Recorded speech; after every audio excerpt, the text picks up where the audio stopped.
The 2025-26 NFL season is officially in the books, with the Seattle Seahawks coming out on top. So in today's video, I will be giving you guys a recap for all 32 teams in the NFL for their 25-26 season. If you're new and going to enjoy, please hit the like and subscribe button. Let's hop into it. So we're going to be doing this in alphabetical order, beginning with the Arizona Cardinals and finishing with the Washington Commanders. Let's hop into it. And starting with the Arizona Cardinals. What? We're flying to Philadelphia. Oh, hell no. That's hell no. No. The Arizona Cardinals finished 3-14, had, let's be honest, a very disappointing season, especially given the expectations that everyone had for this team. I and a lot of other people thought this team was going to somehow make it into potentially the wild card, but this team just completely flopped. Kyler Murray started the year off as a starting quarterback, but boy, it did not last long. He had a rough start to the season. Wait, All of you. Daddy, chill. What the hell is even that? Even their 2 wins to begin the year off were just kind of ugly, sloppy games. They threw in Jacoby Brissett, and let's be honest, the team just fell apart. The run game was atrocious. Marvin Harrison Jr. didn't really take the big step forward like we thought he was going to do. And even though this team has a ton of talent, they went 3-14. Thankfully, they fired their head coach. We'll see what the new one looks like and how it ends up working out for them. But all in all, a disastrous year for the Arizona Cardinals. But next up is the Atlanta Falcons. The Falcons finished the year 8-9, had a bit of an up and down year, but for the most part, it was a pretty down year until the last couple games of the season where they finished off with 4 straight wins to finish the year 8-9. Again, a very disappointing year. Michael Penix Jr. really did not look great in a lot of his starts. You can see they were 3-7 under mostly Michael Penix, besides, of course, the Miami game. But then he went ahead and had the major injury. Then comes in Kirk Cousins, and Kirk Cousins kind of stabilized the ship. Now you have Kevin Stefanski entering the door. They're going to have to figure out who their quarterback's going to be. But I would say for the Falcons, this was a disappointing year. This was the year where Morris and that coaching staff was supposed to take this team to that next level, get them into playoff conversations, and within the NFC South, that was not good. They did not win the division. So disappointing year for the Falcons. I think next year could be better, though. Next up is the Baltimore Ravens.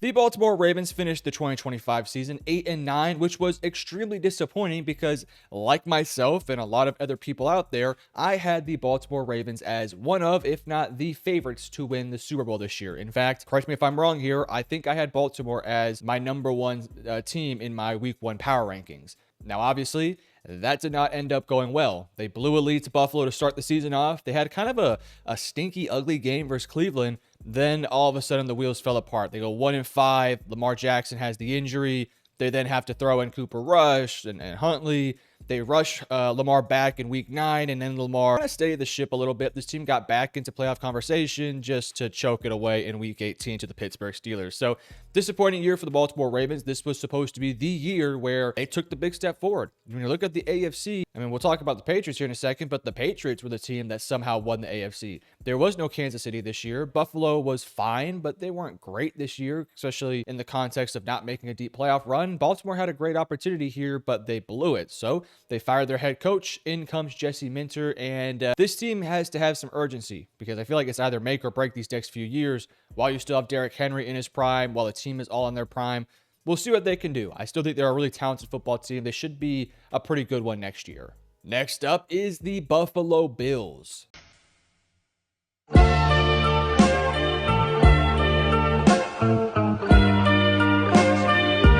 The Buffalo Bills finished the season 12-5, and yet again, per usual, they lost in the playoffs.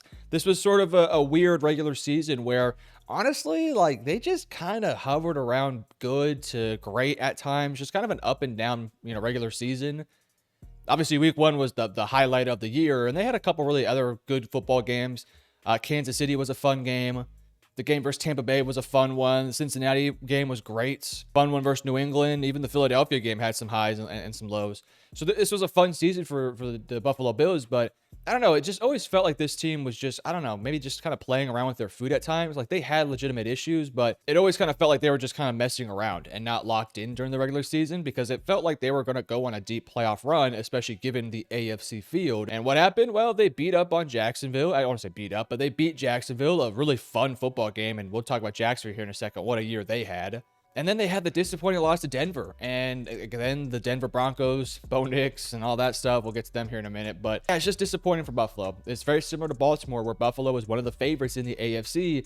And they just didn't put it together in the postseason. They just could not get past the Broncos, which is kind of crazy because last year they beat the Broncos by like 50 points in the playoffs. So just a disappointing year for the Buffalo Bills. And honestly, we'll have to wait and see like what this team does this offseason. It's not like they have a ton of financial flexibility or a ton of draft capital. Like they're going to have to get some things done. So we'll wait and see on that one. Disappointing years for both the Baltimore Ravens and the Buffalo Bills, man. How disappointing.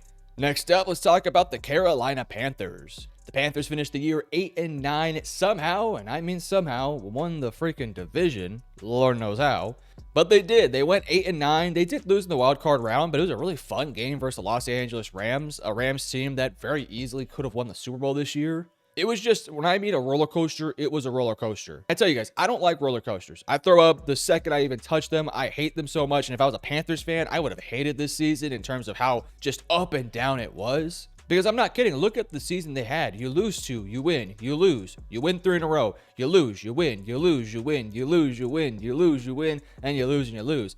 Like just a roller coaster of a season of like the lows being low and the highs being high. There was no consistency with this team the entire season. And, you know, some of that is on Bryce Young's shoulders for some of his inconsistencies, but some of it falls on other guys too. This was just a very inconsistent football team.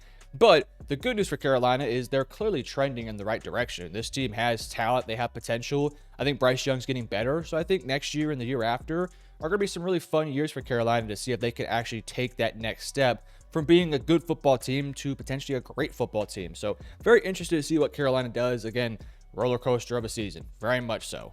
Next up, we got the Chicago Bears, who finished the season 11-6 and had one of the best years in my lifetime. In my lifetime, this was one of the best years for the Chicago Bears. They went 11-6. They made it to the divisional round. They honestly could have beat the Los Angeles Rams, but the Caleb Williams turnover late in the game hurt them in that one. But what a fun year for them. The season started off just miserable, right? You had a bad loss to Minnesota, McCarthy legacy game. We all remember it.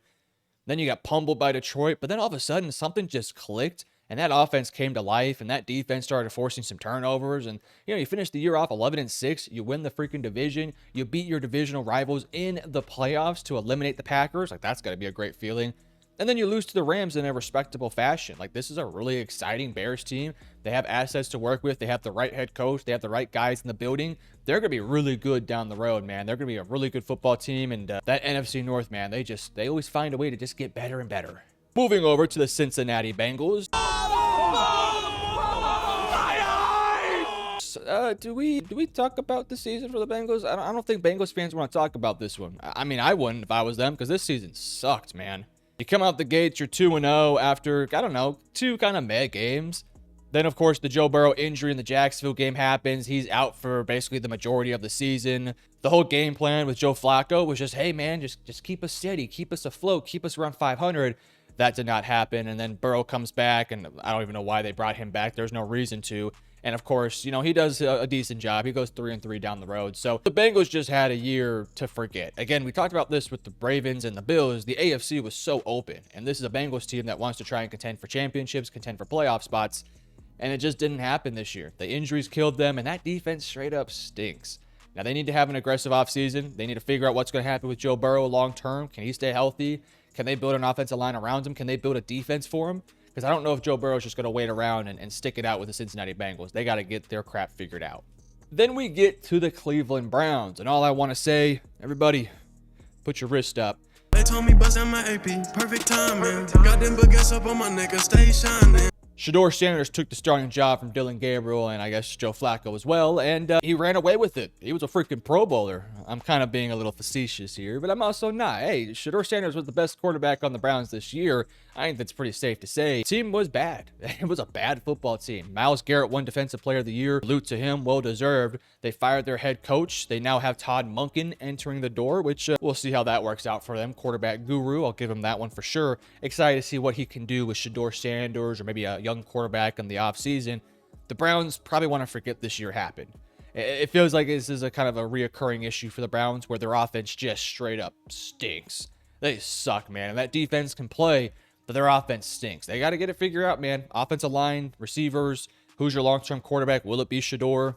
The good news is I thought they had a great draft class last year. That should give them some optimism moving forward. Then we get to my Dallas Cowboys. Pickens hand fighting into the end zone, touchdown!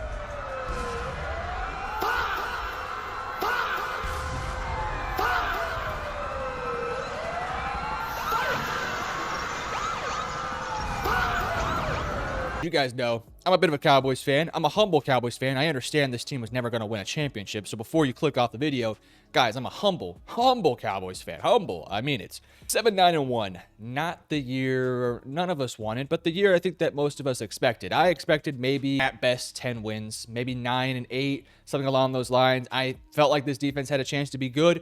Boy, did it stink. Boy, did it stink. It was hot ass. They could not protect in the secondary. They could not get after the quarterback. Even when they got Quinn Williams, they got a little bit better. They also had some injuries, but they got healthy. And still, you can see the points they gave up. That defense was trash. And it sucks because the offense scored damn near 30, 40 points a game. And yet they still somehow only won 7 games this year. I mean, guys, look at the scores they were putting up this year. It's unbelievable, these numbers. Dak Prescott was a stud this year. I'm so happy that he had a good year. I'm also happy for Javonte, Pickens, and Lamb, and Quinnen. This team could be good next year. Keep an eye on them. Keep an eye on them. Gotta stay humble, though. Gotta stay humble. Moving over to the Denver Broncos, and man, what a year this team had. And honestly, it's kind of it's a weird year too, because like so many things went right for this team. Went 14-3, the number 1 seed in your division, the number 1 seed in the NFL. Yet it makes you just wish that it went differently, right? Because that playoff run, and it's the question of what if? What if Bo Nix never got injured? Because I legitimately believe, and I think most NFL fans would agree with me here, had Bo Nix played versus New England, they would have been in the Super Bowl. They would not have lost to that Patriots team. They would have scored more than 7 points. I'll say that. And it's forever in history going to be the what if game for a lot of Broncos fans. Now, Broncos fans, you know, they had the Peyton Manning Super Bowl win a few years ago, so you guys are fine.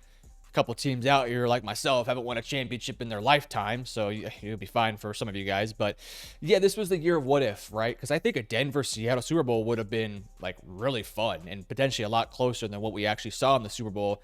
But instead, Bo Nix goes out. They throw in Jarrett Stidham. And look, I'll be honest with you. I had faith in Jarrett Stidham. I thought he'd be fine. He was trash. It was tragic, man. It was so tragic. But it's disappointing because you look at the season they had and some of the wins they had, like the Houston game, the Chiefs game, beating the Eagles in 21-17. Jacksonville, that was kind of a tough one there. But just so many good quality wins on the year just to get into the playoffs with your quarterback, and he breaks his ankle or whatever he did. I mean, that's just brutal, man. I feel for you guys. Moving on to the Detroit Lions, a season to forget.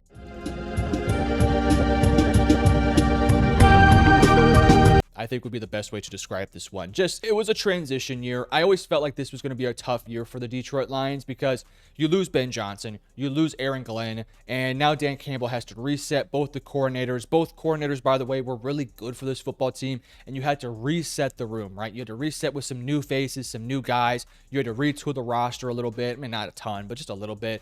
And then what happened? The same thing that happened last year. The defense gets injured. For whatever reason, it just feels like this defense cannot stay healthy. And then the coordinators that they hired and just, were fine. They didn't do a great job. Dan Campbell was calling plays at some point, which is not what you want Dan Campbell to do.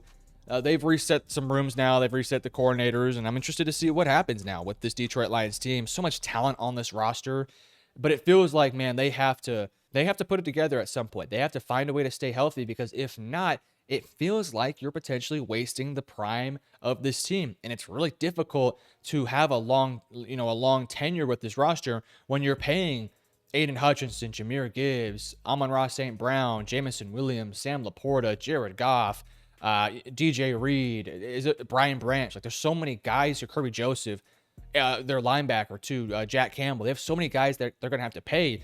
It's going to be tough to keep this roster together. And that's why I think 2026 is a massive year for the Detroit Lions. It's a massive year. It feels almost like a make or break year in a lot of different ways. So we'll see, man. It's going to be exciting to see what they do this offseason.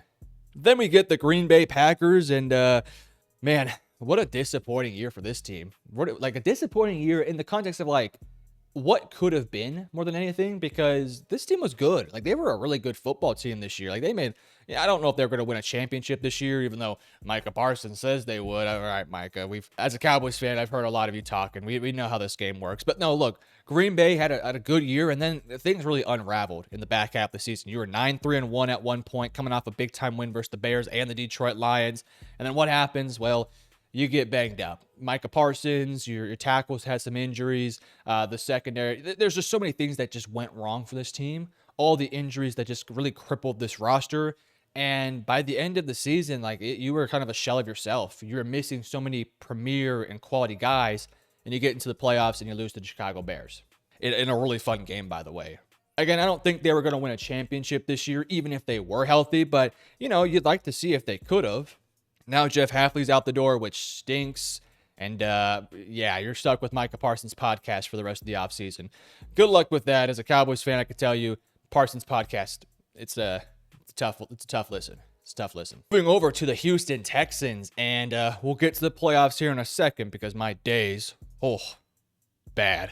Two big weapons not available. Stroud throws it and in trouble. That ball is up for grabs. Picked off. New England. This one is off the hands and picked up. Play action. Stroud is. But during the season, what a fun year this was, man. Not to start the year off because you were 3-5 at one point. But then you went on this crazy stretch of games here. Beat the Jags, beat the Bills, beat the Colts, beat the Chiefs, beat the Chargers, beat the Colts again. And you finished the year off 12-5. And you're the number 2 seed in the division. You're in the wild card. You're feeling good because you've been there before, right? Then you beat up on Pittsburgh. A closer game than what that score would indicate, but you get the job done. And then, oh my God, 28-16. It just ran through like 80,000 interceptions. And that is a game that Texans fans will want to forget maybe forever. This was, in my opinion, the best defense in the NFL, right? Them in Seattle, it's close. I think Seattle had more chances to prove they were the better defense, but I think Houston had the better defense for the majority of the year. That defense was incredible this year. Incredible. They scored points. They held teams down to usually less than 20 points. They got after the quarterback. They forced turnovers. This was such a great defense. And all this team had to do was not turn the ball over. And what did they do? They turned the freaking ball over. It's so frustrating. If I was a Texans fan, man, I couldn't even imagine. Because this year, you had the best defense in football. And I'm not somebody that says defense wins championships. But if the Texans had any other quarter, honestly, I'll say this right now. If Davis Mills played in that Super Bowl, or in the playoffs, I should say, David Mills. Is it Davis or David? Let me know in the comments. I could just look it up, but I'm not going to. But yeah, man. Oh, Texans fans, I feel for you. That sucks. But yeah, man. Oh, Texans fans, I feel for you. That sucks. Moving over to the Indianapolis Colts, and bro, just what could have been? What could have been from this team?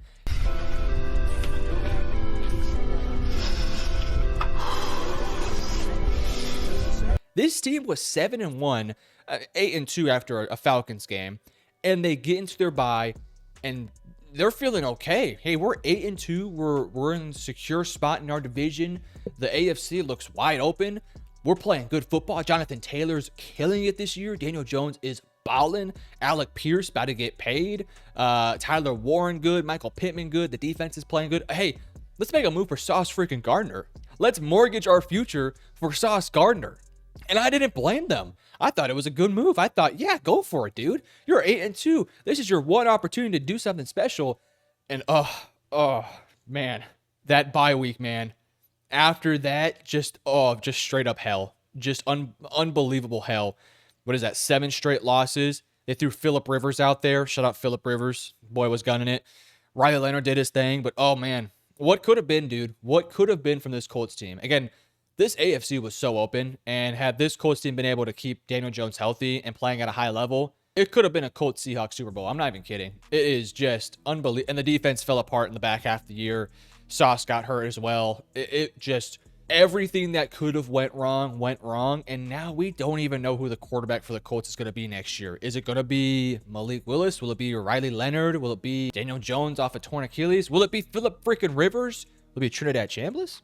Don't shoot the messenger. I'm just saying. Then we get to the Jacksonville Jaguars. And honestly, even with the wild card loss, I think Jags fans are happy about this year. 13-4. You had a very competitive game with the Buffalo Bills, a game you could have won. Your franchise quarterback, Trevor Lawrence, who has been so mediocre the past 2-3 years, looked unbelievable in the back half of the year. I think he even got an MVP vote, or maybe it was Offensive Player of the Year vote. Either one, I mean, that's incredible.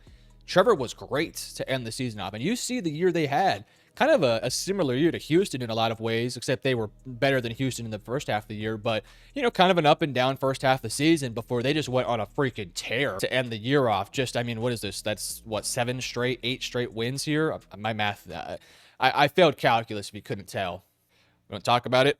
Calculus was a rough year. Anyways, there's a reason why I'm not a math major. They end up making all the way to the playoffs, had a great game versus Buffalo. You feel good, man. Liam Cohen's great. Your roster's really good. You should have some assets to work with. Not a first-round pick, but Travis Hunter, you're excited about that one. It's a promising year for Jacksonville. I'm very excited to see what this team looks like in the future. Then we get to the Kansas City Chiefs. And do Chiefs fans want to talk about this year? I think we could just move on. No, we'll talk about it because every other fan besides Chiefs fans, they wanna rub the salt in the wound with this one because us fans outside of Kansas City, to be honest, we're a little tired of seeing Kansas City win everything. And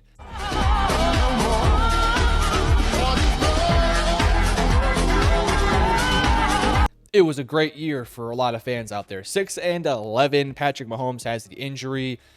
Even if Mahomes stayed healthy the entire year, I don't think that would have changed history much. Maybe you finish the year 8-9, maybe 7-10. I don't know if that really helps you or hurts you much, but Mahomes' injury, it sucks. He's going to be out probably the entire offseason. He'll be back early next year. He should be ready for week 1 or week 2. I don't think it should keep him out for too long. But it was a disappointing year. This Chiefs team that we all felt like, yeah, they have issues on the roster, but Andy Reid, Mahomes, Kelsey, they can make up for the issues. This year, it just was not the case. Last year, they were able to do so. They had so many one-score games that they found a way to win, and obviously, it didn't help them in the Super Bowl. And this year, they just couldn't win those one-possession games. I want to say they lost every single one-possession game this year, or maybe it was like they won 1 or 2. But it was a bad year for them, man. And now you look into the offseason, you're like, Mahomes' injury, we are negative $50 million in cap space this year. I don't know if Kelsey's committed to come back or not, but even if he is, you're not going anywhere. Like, you're not going to do anything. This roster has a lot of issues they have to fix and a handful of really important free agents. It's going to be a weird year for Kansas City. You have a top 10 pick. That'll definitely help you out. Maybe you take Jeremiah Love or some sort of tackle or something like that. I don't know. They have some issues to fix out, though. This is a Chiefs team that is not as good as maybe what some people think it is. It has a lot of issues. Mahomes and those guys just kind of made up for it last year because last year they were a good team, but they still had flaws as well. This year, though, it kind of got exposed. They had a lot of flaws. Ready? We're at the halfway point. Breathe in, breathe out. We got another 16 teams to go. If you're new, though, make sure you guys hit the like and subscribe button. We make content every single day, and we will be making content during the offseason. Let's get back into the Las Vegas Raiders. I think all Raiders fans are looking forward to the future because there was something in the air that night. The stars aligned. Fernando Mendoza is entering the building.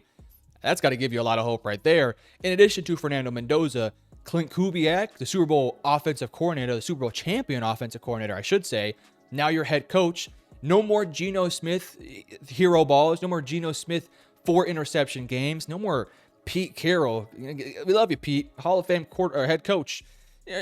You're good now. We don't need you anymore. It's the LeBron James, Ben Simmons meme. If you know, you know.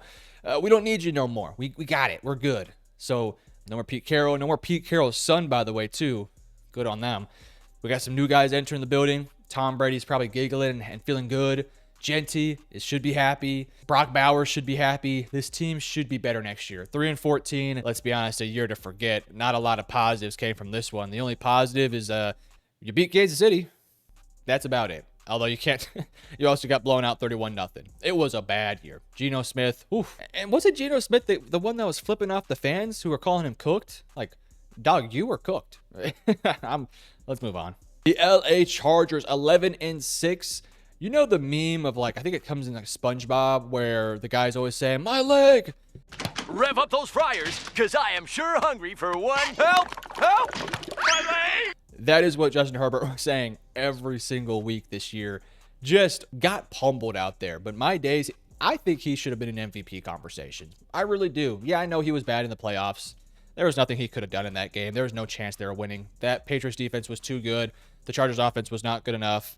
And somehow he willed them to 11 wins this year. It was an unbelievable performance by him. It was unbelievable because he had no help on that offensive line. That was the worst offensive line in football. I think it's pretty fair to say that. Them, Las Vegas, there's a couple other teams out there. Titans, the offensive line was bad this year. But this was one of the worst offensive lines, especially after the Joe Alt injury. Once Joe Alt was out for the year, it was bad. The interior offensive line was horrible. The center play was bad. Mekhi Becton, their big free agent pickup, was bad. Your two tackles were out the entire majority of the year. Won the majority. And Herbert was running for his life, literally and figuratively. And he willed them to 11 wins and a wild card spot. I don't want to use the what if excuse for Herbert because we've used it every single year. But what if? What if they were healthy on the offensive line? There, I said it. Next up, the other Los Angeles team, the Rams. Disappointing year, but a lot of optimism to feel as you head into 2026. Let's be honest, 2026 is kind of a make or break year for this team. Stafford feels like he's got 1, maybe 2 more years at most in him, but they have a lot of things to work with this offseason. We'll get to that. A great regular season. You know, you hiccuped a little bit here and there, and I felt like down the stretch of the season, this team was a little vulnerable, but still, man, like there's just a lot of good things that happened this year. You get into the postseason, you got a couple little fun games here between Carolina and Chicago, but you advance, you continue, and that Seattle game, man, there's going to be some plays in that game that Rams fans will be replaying in their head for quite some time. Again, you guys won a championship like 4 years ago, so I'm not going to pity you too much in this one, but it was the what if. This team is going to be one of the favorites entering into next year. It's going to be them, Seattle, some of those AFC teams are going to be right back in the conversation, but the Rams in the NFC feel like one of the favorites for sure. They have 2 first-round picks to probably fix up their secondary, maybe get a young quarterback. That'll be exciting if they do so. Stafford looks like, well, not Stafford, not looks like, he will be returning. You have Puka, you have Kyron. You got a lot of things going for you. I'm really interested to see what this team does in terms of getting better this offseason. The Miami Dolphins, boy, what a weird year. Sometimes maybe good, sometimes maybe shit, I think would be the best way to describe this football team. With Tua, a lot more shit than good, let's be honest. Tua, boy, to start the year off, man, this team looked like it was going for the number 1 pick. I mean, you were 1-6. Tua was horrendous. They stuck it out with him, though, and, you know, he was okay in a couple of these games here, right? They beat the Falcons. They somehow beat the Bills. The Commanders game was pretty fun. You know, they had some good games here, but then they benched Tua for Quinn Ewers, which was the right thing to do. And, hey, man, you guys see the flag right there? Hook 'em, baby. Quinn Ewers, QB1. We'll see. I'm excited to see what Jeff Hafley does, though. This team, they fired Mike McDaniel, which was a little surprising, but he's now on the Chargers, which I didn't talk about that for them. The Chargers got Mike McDaniel. That's exciting. The Dolphins now have Jeff Hafley. Should be able to fix up that defense. I'm interested to see what he does at quarterback. Is it Malik Willis? Is he coming from Green Bay now to Miami? Okay. If that's the case, are you going to build around Malik Willis? Or are you going to try to build up that defense? It feels like this Dolphins team is probably a year or 2 away from being any type of, contenders for a playoff spot. There's talent here, but not enough of it. Next up, we get to the Minnesota Vikings, and we got to talk about 9.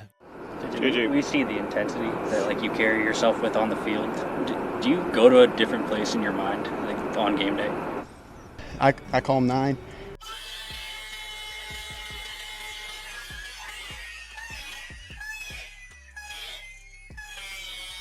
One of the best memes of the year, by the way, which we haven't talked about any memes this year, but definitely for sure some really good ones. Emerald City Route Artist, JSN, one of the worst nicknames I've ever heard in my life. But I think the best one was 9. The 9 memes this year were unbelievable, and I think Vikings fans are kind of scarred by them. They somehow went 9-8 though, and when you look at the year they had, it's crazy that this team put it together late in the season. It really is. They put it together somehow, and honestly kind of shot themselves in the foot because they could have ended up with a really good pick, and they went on this massive win streak, and McCarthy showed a little life here, and they went 9-8. I'm so fascinated with what the Vikings do this year because, as we all know, the Vikings have a really good roster, with great coaches, great coordinators. There's a lot going positively for the Vikings right now besides the most important position in football at quarterback. Do you rock another year with McCarthy? Do you try and trade McCarthy to upgrade at quarterback? Do you bring in a veteran like Daniel Jones or Mac Jones?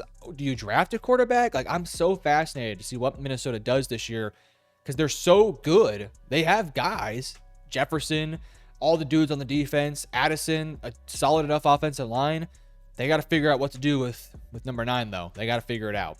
Then we get to the New England Patriots, and I did not release a reaction to the Super Bowl video. I was spending time with my family, and I really enjoyed it, had a really good time.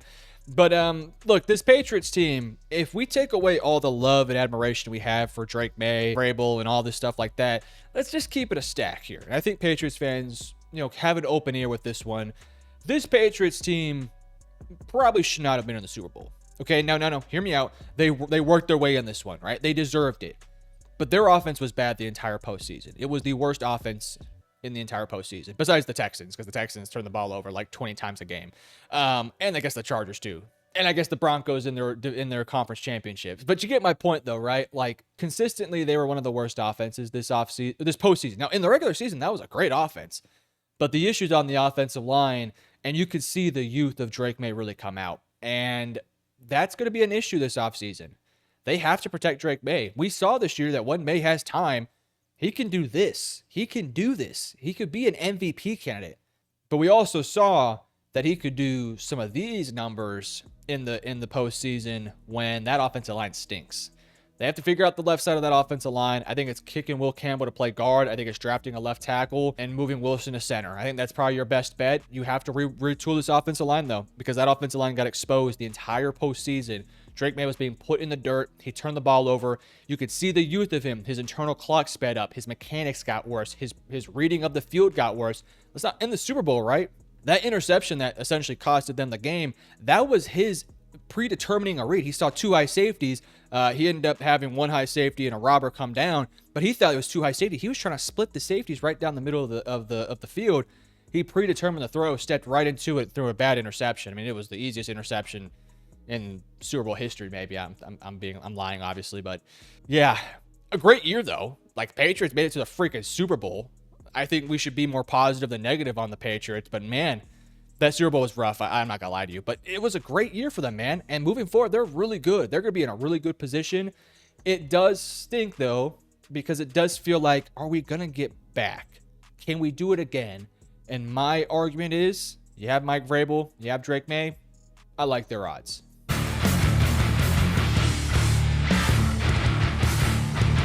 Moving over to the New Orleans Saints, and all I gotta say, we getting shook tonight. We getting shook tonight. He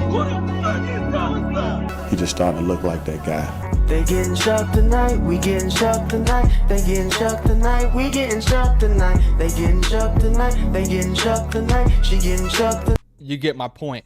We getting shook tonight, baby. Tyler Shuck stepped up in there, and he looked good, man. He looked really good out there. It was a rough start to the year. Spencer Rattler went out there, and look, I thought Rattler actually played decently. He just wasn't winning games. He wasn't putting it all together. They threw in Tyler Shuck, and the rest is history. Tyler Shuck went out there and balled, man. He balled, and you feel pretty good about your young quarterback. Well, I wouldn't say he's young. He's middle-aged at this point, like 25, 26. But you feel good about him moving forward. This Saints team has a lot of work to be done. They went 6-11 this year. I'm not expecting a huge jump next year.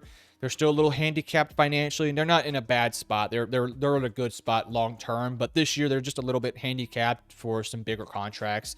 They should be fine though. This is a football team that has a lot of pieces to work with. They could have an aggressive offseason. I could see this Saints team, honestly, with how bad the NFC South really is, and maybe not bad, but how unelite the NFC South is, I think the Saints could have a chance of winning it. I'm not saying they will, but I definitely think they could have a chance. Like, I think the Falcons will be better. I expect Baker and the Bucs to get right back on top of things. I think the Panthers should be good again next year too, but I don't think any of those teams are going to win 13 or 12 games. Like, I don't know. So I could see the Saints, if they have a magical year, maybe they could pull a Drake May Patriots, or would be another good example of this. Jacksonville with Liam Cohen. I don't know, something along those lines. It'll be interesting. It'll be very interesting to see what they can do. We get to the New York Giants, a 4-13 season, but look, I'll say it right now. This is probably the best 4-13 team I've maybe ever seen, because when they were at their best, when they were playing the healthiest football, this was a good team. Jackson Dart, Cam Scatterbo, Malik Neighbors. They just dealt with a lot of injuries throughout the year. Obviously, there were some concussion things with Dart. Scatterbo had the ankle injury, and then Neighbors had the ACL injury. And the defense was disappointing. Like, this was a defense that had a lot of talent, and they gave up a lot of points this year. But for a 4-13 team, man, like, I could see this team winning 8 to 10 games next year. I'm not even kidding. You put the right coaching staff around them, they stay healthy, they have a good offseason. Yeah, man, this Giants team can be good, dude, especially if Jackson Dart does take that step forward. It's going to be all on his shoulders, but I don't know. Jackson Dart has a swagger and a confidence to him that makes you kind of believe in him as a long-term quarterback, but he'll have to put it out there on the field. A lot of talent on that team. They have a while to go, but I think they could be a really good team, man. I really do. Moving over to the New York Jets. If I was a Jets fan, I would just, double tap the screen just to, the plus, was it plus 10, plus 15 seconds just to get past this one. I would skip past this one. Jets fans, I'm sorry, man. Does it get worse? Can it get worse? It feels like when you hit rock bottom, they just find a way to make it even worse. I hate this team. I was born into this, and I'm not gonna ever. I'm always a Jets fan, but like, I hate this team. But I think the future's bright. I know it's crazy saying that about a Jets team. You went 3-14 this year. Brady Cook was your quarterback at one point. That should tell you everything right there. Justin Fields was horrendous, even though he was invited to the freaking Pro Bowl, Lord knows. Tyrod Taylor was bad as well. He was better than Fields, but not that much better. Brady Cook was horrendous. They basically tanked the rest of the season. You keep your head coach, which I think was the right thing to do. Give him one more year to prove himself. I'm fascinated to see what they do at quarterback this offseason. It feels like there would be pressure on Aaron Glenn to maybe draft a quarterback, because it feels like this is kind of a make or break year for him in year 2, by the way, which that sucks, man. That stinks. Next up, let's talk about the Philadelphia Eagles, a year in which you came off the Super Bowl, and the team this year was just kind of, good defense, really good defense, top 10 defense in the league, worst offense in football. I don't think it's far-fetched to say that right now. I think it got better as the year went on, for sure. But let me rephrase that. Definitely not the worst defense in football. The Jets exist. There were some bad offenses, for sure. This was one of the worst offenses in football. Let's just put it that way. A bottom 15 unit. We'll just put it that way. Sorry for the jump scare there. Not the worst offense. We saw the Browns. We saw the Jets. We saw the Titans at times. We saw the Colts post. Actually, the Colts offense was pretty good most of the year. Anyways, I'm rambling. Disappointing year offensively for this team. Saquon Barkley coming off a year where he had just a disgusting year. I mean, he was on the Madden cover after that. He hurdled a dude backwards. And this year, he just didn't really ever get it going. It got better as the year went on. He got a bit more productive. The offense got a little bit better. But they stalled a lot. It was a mediocre offense to put it at its best. And then you go to San Francisco and you just couldn't compete offensively. And then obviously San Francisco got pounced by the Seahawks. So that kind of tells you even if Philadelphia won this game, they would have got pounced by Seattle. This offense wasn't good enough. The good news is they're still one of the most talented teams in football. They still are. They kept Vic Fangio. They still have Nick Sirianni, which is, we'll see about that one. New OC in the building. We'll see how that all works out for them. They're going to have to get the job done. There's too much talent on this team, man. Too much talent. Question is Jalen Hurts going to be able to elevate his game from this year? Because he was good, but not great this year. He needs to be great for this team. Next up, we get the retirement home Pittsburgh Steelers. The Unction, as my podcast calls this team, no longer will be the Unction because Rodgers is hopefully done, right? It's going to be fascinating to see what Mike McCarthy does. By the way, new head coach in Pittsburgh. Wow, I never thought I'd say that. The team was good. They were what they usually are, 10-7 and a wild card loss. Like, this is the most stereotypical year for the Pittsburgh Steelers you could imagine. A 10-7 football team that makes it to the wild card and gets kicked in the ass. It happened yet again. I thought Rodgers was fine. I mean, I've said this throughout the year. I think Rodgers was the best quarterback this team has had since Ben Roethlisberger, which is not saying much because it was Duck Hodge and Kenny Pickett and Russell Wilson and Justin Fields.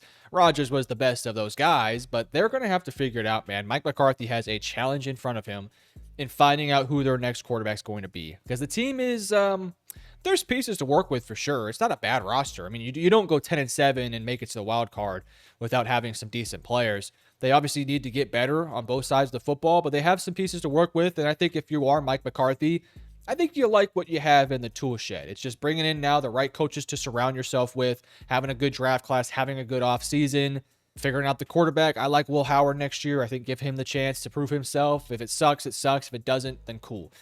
We'll wait and see. Moving over to the San Francisco 49ers.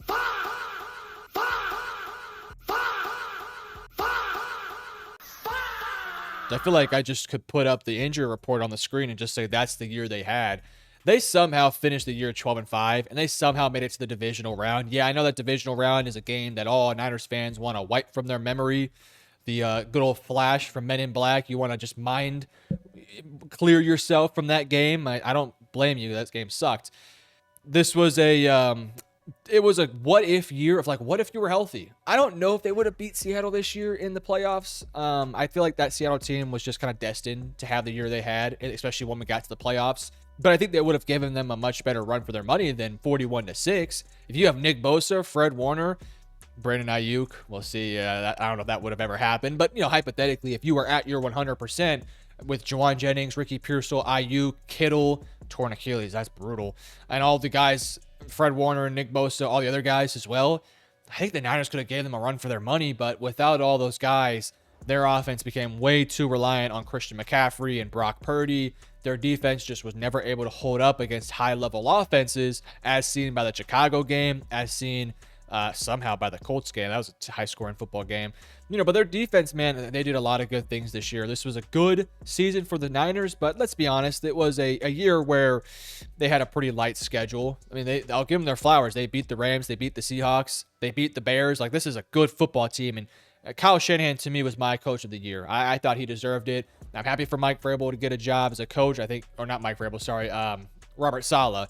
I'm glad that he got a coaching job. It's a good football team, and they did a lot of awesome things this year, but injuries held them back, unfortunately. Then we get the Super Bowl champions. For starters, congratulations to all Seahawks fans out there. It's got to feel good. Has it been over 10 years since their last championship, since the Russell Wilson era? Well, not era, but the Russell Wilson years. I think it's been over 10 years. Maybe it's like 9 or 8 years, but it's been a couple years since then, and they deserved it, man. This was such a magical year. And it was a magical year, not just in the season, but I thought it was magical what they did in the offseason. I thought their offseason was brilliant. I loved what they did. Trading Geno. Or was it trading or cutting? I can't remember. Getting rid of Geno, trading DK Metcalf, moving off from Tyler Lockett, like making those big time moves of guys that had kind of become cornerstones of the franchise. Like DK and Lockett were cornerstone guys. But it was Mike McDonald having a vision for this team. It was Schneider having a vision for this team about what they wanted it to be, with Kubiak as well, for sure. Definitely having his hand in this one as well. But it was their vision. It was their mindset of like, we need to bring in our quarterback. We want to bring in our weapons. We want to bring in our defensive personnel. And they did so. Bringing in DeMarcus Lawrence, bringing in Rashid Shaheed, Sam Darnold, elevating Jackson Smith and Jigba, giving Kenneth Walker his best year. I mean, he was unbelievable in the postseason. It was such a brilliant job by this team. And they fixed up the offensive line. They stayed healthy on the offensive line too. Like, everything just kind of worked this year. It's like putting a perfect puzzle together. They put the right pieces every single way. Every decision they made was beautiful. It was such an impressive year for the Seahawks, and I'm so happy for them because they deserved it. I'm happy for all the guys that won the championship there. Sam Darnold's story, to me, is one that you should put in the Hall of Fame. It is a teaching tape for every single player out there that if it doesn't work in your first spot, don't let that define your career. Even if it doesn't work out in your second spot or your third spot, don't let it define your career. This guy, Sam Darnold, has done it, and he deserves whatever money they pay him. Same with JSN. I don't know if he's paid yet, but he's about to get a freaking bag. Seattle is, they're going to be hanging around for a while, man. They're not going nowhere. I'm excited to see what they do this offseason. I'm excited to see what they look like next year. They are for sure one of the favorites, and congratulations to the Seattle Seahawks. They dominated in the postseason, completely dominated. Even that Rams game, they were comfortably in the lead for most of that game. It got a little dicey towards the end, but still, you won it. Next up, the Tampa Bay Buccaneers. Man, this was a weird year for this team. It was so good to start the year off 6-2, heading into the bye, and then everything fell apart. It all fell apart. Maybe it was the Baker Mayfield injury. I don't know. It's kind of up in the air whether that injury impacted the season that they were hoping to have. But regardless, it was just a disappointing year. Baker was trash in the back half of the season. The roster fell apart. The team is talented. It was talented. It has a lot of things going for it. And if I was a Bucks fan, I'd be a little concerned because they decided to keep Todd Bowles around. They're probably going to rock another year with essentially the same roster, maybe a linebacker and an edge rusher added to the team, but you're essentially going to run back the same team. And we just saw this team go 8-9 and, not win their division, a division that was not great this year. So we'll see, man. It's going to be fascinating to see what Tampa Bay does this offseason. Almost near the end, we got one more team after this. We got the Tennessee Titans. Went 3-14. Thought Cam Ward looked good. You fired your head coach. You're now bringing in Robert Saleh, which I think is actually a really solid hire. He now has his quarterback he can attach himself to. Excited to see how they build up this defense. When it comes to this year, though, yeah, it was rough. It was a rough year. You fired your head coach really early in the process. You then bring in, or you promote, Mike McCoy to be the interim head coach. And, I thought he did a decent job. He kind of stabilized the ship, but he should not have been their head coach. Like, it was a good decision to move off of him and get Robert Saleh. Cam Ward showed a lot of life. Despite this team being horrendous and having so many issues, you saw Cam Ward just kind of keep plucking away and getting better. And by season end, I thought he was a pretty damn good quarterback. He's got some things to work on, but it's exciting if I'm a Titans fan to know that we have a lot of money to work with, a premier draft pick, and a young quarterback that we feel good about to go along with a young, exciting head coach that we think can be really good at, calling the defense and maybe doing what Mike McDonald did with Seattle, just maybe a more drawn-out rebuild style. So we'll see. I like where the Titans are heading. This year sucked. In all regards, it sucked, but at least Cam Ward, Shamir Dike, and some of those young guys gave you some hope.